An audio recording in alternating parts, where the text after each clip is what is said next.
Now, US President Donald Trump will be delivering his first official State of the Union address of his second term, but all eyes are also going to be on Virginia Governor Abigail Spanberger as she delivers the Democratic response to Trump's State of the Union. Now, she was sworn in just a few weeks ago, and her first order of business was reversing an order which allowed for coordination between Virginia State Police and the Department of Corrections and ICE. So she's someone, she presents as a moderate, yet she's a far-left radical. Josh, what can we expect?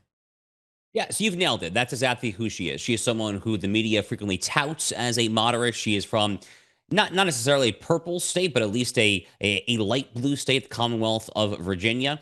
She governed, or she campaigned, excuse me, more or less as a moderate on the gubernatorial campaign trail.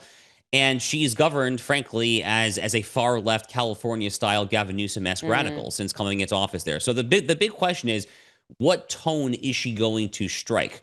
What exactly is she going to say there? Is she going to sound like the moderate, or at least the pseudo moderate from the campaign trail, or is she going to go all in here when it comes to this radical genuflection towards the AOC squad wing of the Democratic Party? And I think that's relevant because Virginia, again, it's not necessarily anymore one of the nation's most important swing states. It has lost that mantle, but it's a swing-ish state. Her predecessor, Glenn Youngkin, of course, was a Republican. He was actually, a lot of folks thought that he actually might be in the running for Donald Trump's vice presidential candidate. So the way that Spanberger goes in her response, I think is going to be quite telling as to how the Democrats intend to campaign on the campaign trail this November. Let's not forget that after Kamala Harris was shellacked in all 7 swing states in 2024, there were a lot of folks who were at least mouthing the platitudes of trying to distance themselves from the suite of far left issues. But now that we've had the election, not just of Spanberger, but of Zohar Mamdani, who we already discussed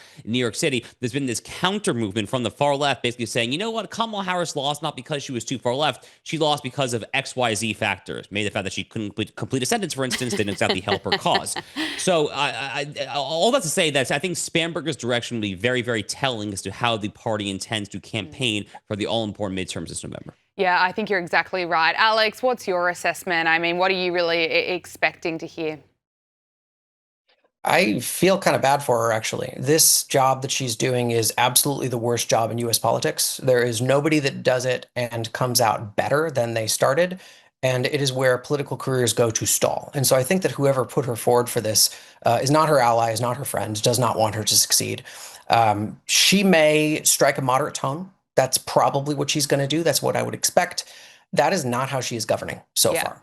People mostly aren't paying close attention. She's 14 points more popular than she is unpopular. But on her signature piece of legislation, the very first bill that she signed when coming into the governor's mansion, that is underwater 8 points. And that bill is to do a power grab to redistrict the congressional seats in Virginia and eliminate 4 Republican seats. That is unpopular while she is. And so as long as she passes these left-wing legislative attempts to gain more power, to get rid of ICE, it's this laundry list of things that the left wants, then she's not paying attention to affordability, which is what she promised on. That's what she campaigned on. That's probably what she's going to talk about during the State of the Union, but she's not delivering that to Virginians.